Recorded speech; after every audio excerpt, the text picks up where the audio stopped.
नमस्कार, मैं हूँ प्रज्ञा मिश्रा और आप देख रहे हैं प्रज्ञा का पन्ना। पैगंबर मोहम्मद साहब की कभी कोई तस्वीर क्यों नहीं दिखाई जाती?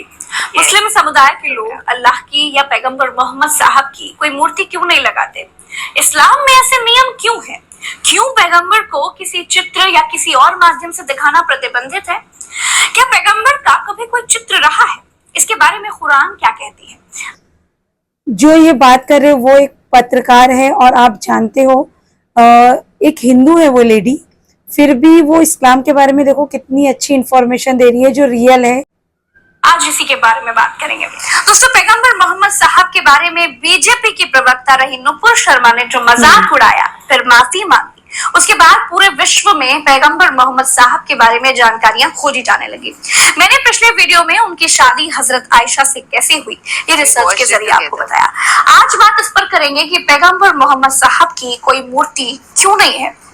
दोस्तों, मुस्लिम धर्म में अल्लाह या पैगंबर मोहम्मद साहब का चित्र या मूर्ति बनाना उनका अपमान समझा जाता है। कहते हैं कि ये बुत परस्ती मतलब मूर्ति पूजा या मूर्ति की इबादत को बढ़ावा देता है। दुनिया के सारे धर्मों में एक सर्वशक्तिमान शक्ति से दुआ मांगी जाती है, प्रार्थना की जाती है, आशीर्वाद मांगा जाता है, लेकिन सबके तरीके अलग अलग हैं। लगभग सारे धर्मों में भगवान के रूप को देखकर उनसे कुछ मांगने का रिवाज है, लेकिन मुस्लिम धर्म में भगवान का मतलब अल्लाह का कोई रूप नहीं है।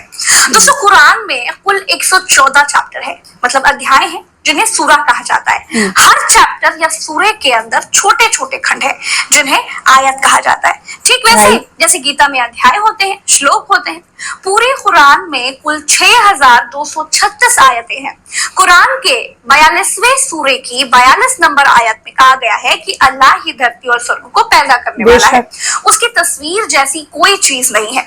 कुरान में लिखी गई इन बातों के आधार पर इस्लाम के जानकार मतलब निकालते हैं कि अल्लाह को किसी मनुष्य के हाथों से बनाई गई तस्वीर में कैद नहीं किया जा सकता। उनका सौंदर्य इतना ज्यादा है और उनकी महिमा इतनी बड़ी है कि मनुष्य के हाथों इसका चित्रण हो ही नहीं सकता।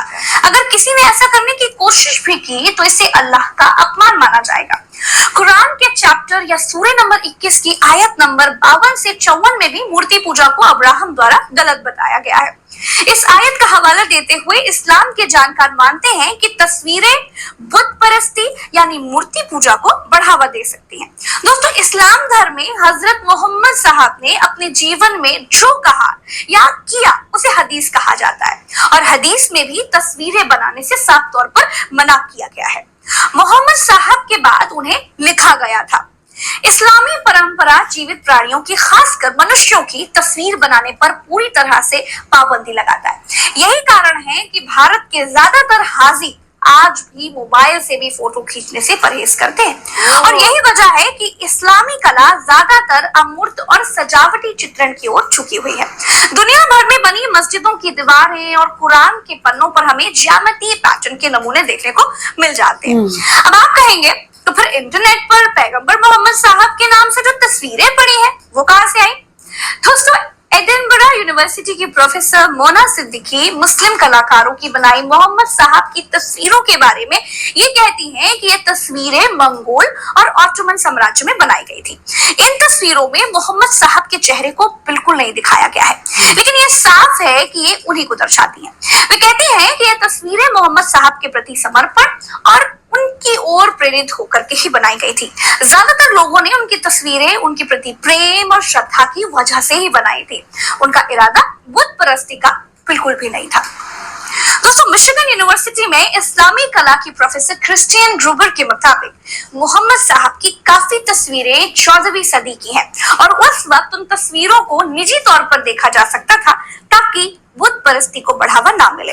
ग्रूबर कहती हैं कि 18वीं सदी में बड़े पैमाने पर प्रिंट मीडिया जब बढ़ने लगा तो वो तस्वीरें छपने लगी। मुस्लिम धर्म के लोगों ने इसका विरोध किया।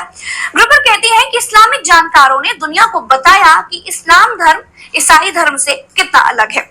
ईसाई धर्म में मूर्ति बनाना, तस्वीर बनाना या पेंटिंग करना बिल्कुल भी मना नहीं है। इसके बाद मोहम्मद साहब की तस्वीरें गायब होने लगती हैं। उनके चित्र या आकृति गढ़ने के खिलाफ एक नई बहस छिड़ गई।